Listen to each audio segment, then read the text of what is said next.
But we've had an election, a few of us noticed along the way.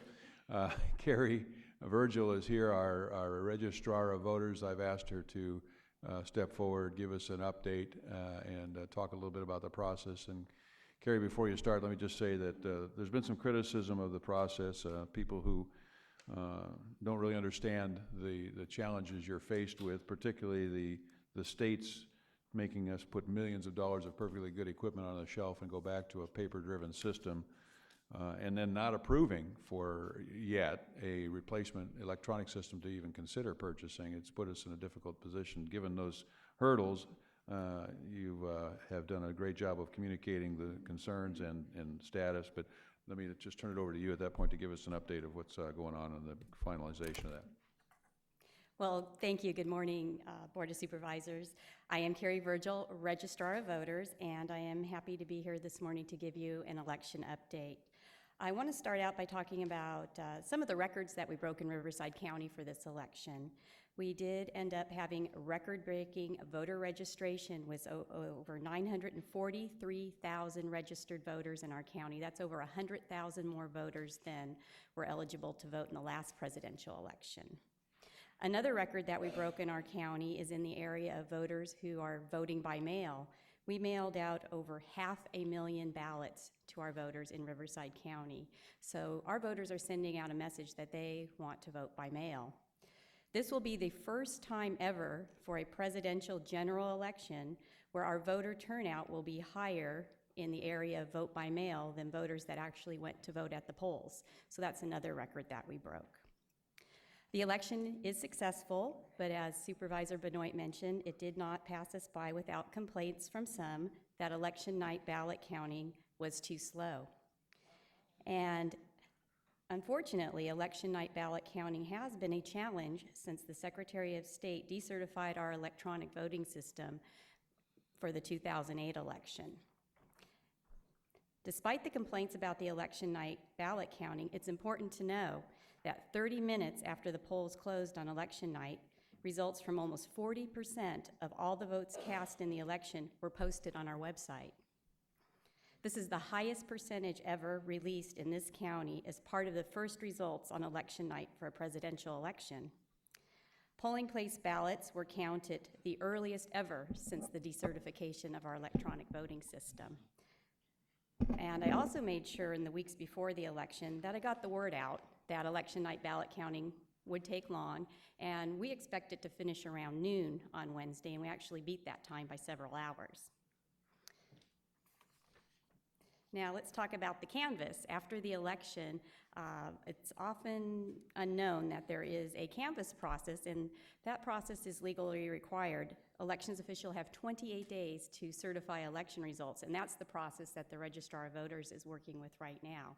We're working around the clock processing provisional ballots, and we're expecting to be completed with those hopefully by tomorrow night. And then we will be certifying well before the deadline, which is December 4th. We're hoping to certify early next week. So despite the challenges that we face with our voting system, we are continuing to look at ways to speed up the process on election night, and we will continue to conduct accurate elections for our county.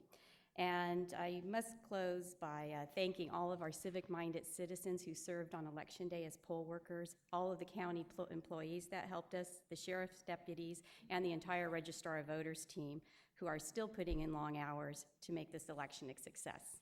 And I'd be happy to answer any questions. Supervisor Ashley. I want to compliment you. I just think you did a wonderful job with the situation that you have to work with. And I know that on election night you'd like to have been faster, but we only have 11 counting machines. For example, San Bernardino County has 14 the same exact machines, and they have fewer voters, and they beat you by an hour and a half. So that was probably the difference in the three machines. And that's not saying that they'd like to count faster in San Bernardino, and we'd like to count faster here, but that comes at a cost. But what I'd like to just sort of float out here, propose is our CEO, Jay Orr, working with you, gets together and tried to come up with a alternatives where we could upgrade our system to where we could count faster on election night, because it is important to a lot of people, the candidates and voters, you know, to know faster if it's possible. But that, like I say, it comes at a price. Let's see what that costs, what we'd have, what technology we could go to, and not just like we just do it like right now, because, you know, we have budget constraints, as we're going to hear later on today. But maybe we could work out a program where we could phase it in over like 4 years, so by the time we had the next big general election, we had this huge turnout, we would be prepared to you know, compete faster. One thing you've done a wonderful job of counting these by mail votes. I understand you had everything counted except the ones that were turned in that day, that night. Yes, that's correct. I don't know, few probably were able to do that. And so that's no problem. The machines are more than adequate for that. And then after election night, when you start, you have to go through and count the rest of the by-mail ballots and the absentees and the damaged ballots. And then you have to recount all those machines by vote, right? And it's a torturous, you know, you had what, how many damaged ballots did you have? 18,000, something like that? I can't recall the exact It was a number, big, but there are huge damaged ballots. It was a huge number, but you know, those damaged ballots, two people have sit there and then they have to make a new ballot and they got to call them off. It is torturous. And then you go to the provisional. Then you have to prepare the roll of who voted before you can even look at the provisional. So you know some people, and then there's some people might have voted 2 or 3 times. You turn those over to the DA or whatever. But then you get the provisionals. You look and say, have they voted? Yes or no? And then you have to look and see, is this the person, you know, who they say they are? And you have to square that up and then count it. And that's just torturous again. But you've been doing that very fast. I think faster than some of the other jurisdictions. So you may have been last on election night, but you're not going to be the last to finish. That's for sure. You're really doing a good job with what you have. But I think that I would like to just repeat that suggestion: is we try to come up with a better, quicker system, a more futuristic system, and come up with that within the next few months, and then so we could start phasing into it over time to where it wouldn't break the bank. Thank you, Supervisor Ashley. You know, and Kerry, correct me if I'm wrong, but the Secretary of State has still today not certified a new electronic voting machine or any electronic voting machine in California. And we made the mistake once of being the first in the state of buying that, and then that was at that time a certified by the Secretary of State system that then they decertified a couple of cycles later. I fully support Supervisor Ashley's concern that we should look at moving forward and doing something, but I don't want to do it until an electronic system that can be certified, and we've seen them used around the country. We see them at NACO. They are there, they are available, but the Secretary of State in California has dragged her feet on any kind of a certification. So one thought I had is that if this is not part of our legislative platform, it should be that we encourage the Secretary of State to proceed as quickly as possible to the certification of the next generation, and hopefully one that they'll feel comfortable with, and we all will, electronic voting machines. And I would support at that time that we investigate. Like I say, we have just look and see what's out there, and then we'll decide. We may decide to stand pat, or we may decide to do something. For example, if we did counters, you know, like scanners, that you put each scanner in the polling places, you know, where, you know, the vote is basically counted right there. When you're through voting, you've got the count right then. All you have to do is get the count to the election headquarters. That would really speed it up, because you know, we've already counted all the pre-stuff, so they would have that'd be a tremendous saving. And even if you weren't able to put it in all the polling places, you know, you would have enough scanned or counted at the polling places to where the 11 machines would have enough capacity to, you know, to count everything as it came in. So there could be a balance, and it doesn't have to be like all at once. But like you say, we got to make sure that we're all done. We don't have something that they're going to say, hey, you can't do that anymore. Yeah. You know, and we're not big enough. Like Los Angeles got this whole system that's really, they shouldn't have been certified, but they got enough political clout or whatever to where they worked out a deal, and they're still using their electronic machines. That's why they were so fast, and they're old technology. So I don't know how they got by with that, but they did. I agree. And we need to look at this very carefully and within those parameters. Another question I have, there was a talk at one time in the legislature, and I don't believe it ever got to the point of successful legislation, to adjust the number of precincts based on the fact that the number was set, correct me if I'm wrong, is it 2,000 voters constitute a precinct? I believe it's 1,000 voters. 1,000 voters precinct. So for every 1,000 voters, we have to set up and maintain Consolidate precincts. a precinct. Correct. And when 1,000 voters are registered and you get a 40% turnout, that's 400 voters that go to the polls. In off years, we might see a 25%. That's 250 to a particular poll. If half of those are voting by mail, that's 125 people in the whole day that actually walk into a given polling place. Has there been any movement on legislatively changing that requirement? I have not heard of any legislation on that, but we are getting ready to start our legislative meetings for the next cycle, so I'll make sure to bring that up. I appreciate that, and I think we ought to include that also in our legislative platform. I agree with that. So, another item, 105,000 people dropped off their ballots at the polling place. I believe these were all polling places. They weren't city halls by that point. This is election day, so it's polling place only. To the extent we can, if we could encourage those 105,000 to drop them in the mail the week before, they would have been counted. They would have been part of the immediate canvass that was put up at 8:30 in the evening, and we would not have to struggle to try and count those after the fact.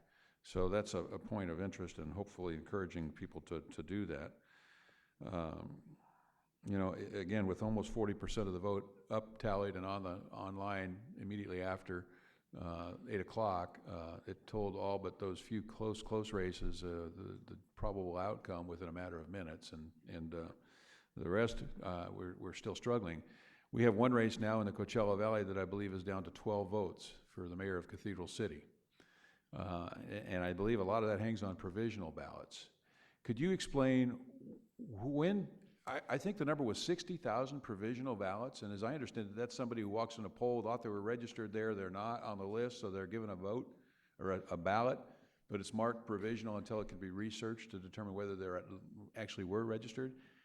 That seems like a scenario you wouldn't see 60,000 times. Can you explain a little how that works? Of course I can. Provisional ballots are provided to a voter for several reasons. One of the most common reasons is a voter goes to a wrong polling place.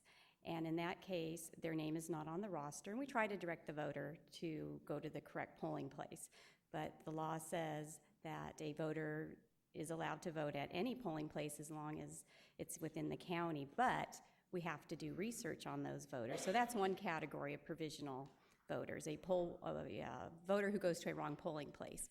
Another category of a provisional voter is a provisional voter who received a vote by mail ballot and lost it, maybe threw it out, didn't bring it to the polling place. That voter is also a provisional voter. And those are the two categories. And the third category is a voter who is not registered to vote. So those are the top three categories of provisional voters that we see.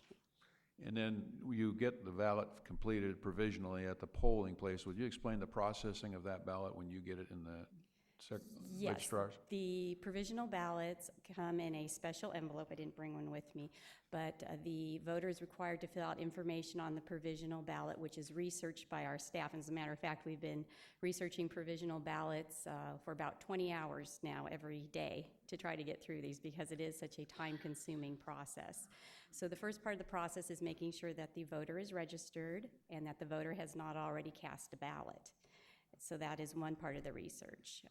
For a voter that did not mail in their mail-in ballot but went to a polling place, it's the same procedure. We need to make sure the voter is registered, that we did not already receive a vote by mail ballot, and then we can open up that provisional ballot and count it. The most time-consuming part of the provisional ballot process is the process we're working on right now. For the voters that went to a wrong polling place and the polling place that they voted in had a different kind of ballot. So the law requires us to duplicate that ballot on a different type of ballot. So I can use myself for an example. I live in Moreno Valley, but maybe I was out in your district in Palm Springs, and I didn't have time to drive back to Moreno Valley, so I stopped at a polling place in Palm Springs. The poll worker would have to give me a ballot, but it would have to go in a provisional envelope to be checked right about now in the elections department. when our team checks the ballot, they would see I live in Moreno Valley, so I'm not allowed to vote on the Palm Springs issues, but I was allowed to vote for president, United States Senator, and the state propositions. So that ballot has to be duplicated onto the ballot type that I should have voted on, and only the contest that I was eligible to vote on would be transferred over. And that process is done in our office in teams of 2 to 4 people with the whole proofreading process, and it is open for public observation too. So it's a very time-consuming process, which we're working on right now and hoping to complete that by tomorrow night. And clearly, you can't do that until you have opened and counted every ballot that was delivered to a poll, whether voted at the poll or dropped off at the poll on election day in a mail ballot envelope, saving a stamp or two. And so that helps for me to understand the extremely time-consuming process. I looked at the Secretary of State's webpage last night. I think there was one county that has completed its canvass throughout the state of California, because they all have to do these processes. And I'm reassured that from what you're saying, that we'll be hopefully finishing that up this week, certifying early next week, probably ahead of a lot of other counties. Yes, that's what we are on target to complete the official canvass early next week. Okay, well, thank you very much. Just one more. Yeah. You know, as part of the whole process, there's been a big change in the registration too, by electronic registration, and each state laws. We look like we're heading toward a time when people will be able to register even close to, even if not on election day. So this all figures in. For example, we've had all the growth here, but we've also had this huge increase in folks registered to vote. And you have any comments on that? Is that do you think that's increasing the number of eligible folks that are registering and that are going out to vote? And what are the trends? Are these mainly younger people that are registering by electronic means? I haven't had time to do an analysis on the online registration as far as the demographics. And the online registration became available late in the process, but we did see a pretty good number of people taking advantage of online registration. And you're absolutely right, there does seem to be discussion about same-day voter registration. If that does happen, the canvass is going to be even more painful for registrars throughout the state. Final comment, you came to... Oh, I'm sorry, Supervisor Stone. They can find a voter and bring Thank them you, in, man. Mr. Chair. Just a few comments. First of all, Carrie, in the midst of all the chaos that you have had to deal with our machines being certified, I just want to compliment you in that you're always smiling and you're always very professional, even at times when it's very difficult to smile, because I know that you've received some hostile emails and probably some candidates that are very frustrated that results aren't coming fast enough.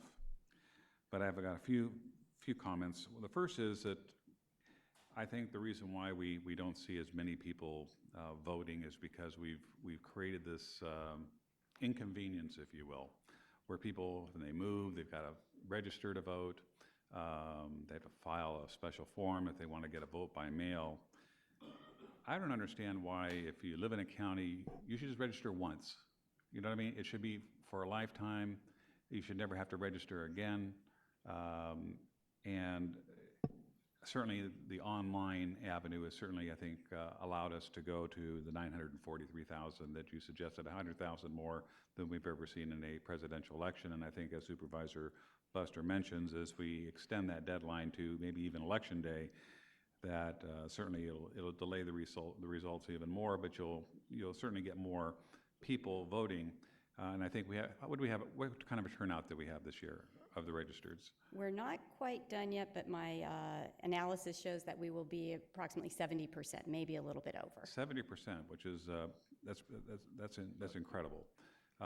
Which means that about 30% of the people of this county elected all the people that were on the ballot that successfully were put in office, which is really, I think, not a good measure of democracy when only 30% of the people vote. A majority don't vote, and yet we have so many issues, if you will, not only within the county, within the state, within cities, but within this country, and certainly making it easier for people to register to vote so that we can get more people involved in the electoral process. I think that would be better. But the bottom line is that our rogue Secretary of State decertified our machines in 2008. We spent $35 million on these machines, and they were showing pictures in Los Angeles that they do have these electronic machines that they're using. I don't know if these electronic machines that LA is using are specifically certified for just LA County, or are there other counties that are using these same machines? And in other words, are there certifiable machines that we could acquire at this time in the county? There are only 4 vendors that have voting equipment. The system used in Los Angeles, not too familiar with it, but it is only certified for Los Angeles County. I believe it's a modified punch card system. So it's old technology, Right. and my understanding is they are required to upgrade that system. They've been going through a review process, I believe, for a couple of years in What Los about the Angeles Diebold County. system? Is that one certified? The Diebold system was decertified, similar to our system, where they are now a paper-based system also. So basically, the systems that are available for use now were all decertified and then recertified to use the paper version of the voting system, So not it's the safe to say that electronic. there is no electronic machines being used in the state of California by any of the 58 counties. There is one. It is the system that Orange County purchased. It's called the HART system. So that is the only system that I'm aware of that has the electronic units available for the polling places. And that system has not been updated, or, to my knowledge, since this Secretary of State certified it for use in 2000 for the 2008 election. Okay, so they're cool in using that system For, at this yes, point for in some time. reason, the Secretary of State approved that system when she performed her top-to-bottom review. Now, the system that we have, is it certified in other counties and other states to be used? I do not know. Okay. I would suggest that we find out if it is in fact certified in other counties and other states, and let's see if we can turn this $35 million into maybe $16 million for another county that may want to upgrade to a more efficient system, and then maybe we can get an RFQ from this HART company, if they're the ones that have the present day certification, and see if we can't leverage the money from the old system and maybe come into a new system, so that maybe in 4 years, in 2016, when Supervisor Ashley runs for president, we'll have quicker results back electronically from the county of Riverside. So I hate to see these assets sitting on a shelf that have value to another entity, even though I still think that they have tremendous value for us. And I don't know if when this present Secretary of State, I think she's out in 2 years due to term limits, I guess another Secretary of State could in fact reevaluate these machines and recertify them if he or she feels it's appropriate to do so. So we have to weigh the odds of that happening, I guess, with liquidating these machines. Yes, I agree. We do need to look into moving the stock of machines that we have right now. The machines that we are using to help repair the current inventory that we are allowed to use at the polling place. We are permitted to use one touchscreen unit for the disabled at every polling place. And now that I think about it, I do know there is, Nevada uses the touchscreen system, and we have contacted them in the past, like everyone else with our system has, and it's hard to find a buyer, but we will continue to look. Well, maybe there's a municipal Craigslist we can put them on. Anything else? Send them to China. Okay, well, thank you very much for that update, Carrie. Great, thank you. Thank you. Okay, next is Paul Jacobs.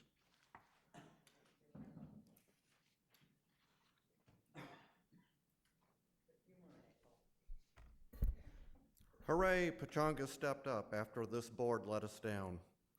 But I'm here to speak on another item. Good noon, supervisors. My name is Paul Jacobs, a resident of Temecula. It would have been appropriate to put the election issues you discussed during board comments on the agenda rather than engaging in an impromptu hearing in violation of the Brown Act. The County of Riverside has spent more than $30 million on sole source election equipment from Sequoia Voting Systems, a private company with headquarters outside of the United States. The software used in our voting system originated in Venezuela, Hugo Chavez country. Supervisor Benoit, in your criticism of the Secretary of State, you neglected to mention that university experts independently tested electronic voting machines used in California and found that machines from a variety of vendors are ridiculously vulnerable to tampering. Accuracy of elections is far more important than the speed of results. The voting machines the county bought twice, first paperless and then with the paper trail, are worth pennies. And I don't mean pennies on the dollar, but pennies on the millions of dollars paid for these hackable voting machines. They are scrap metal.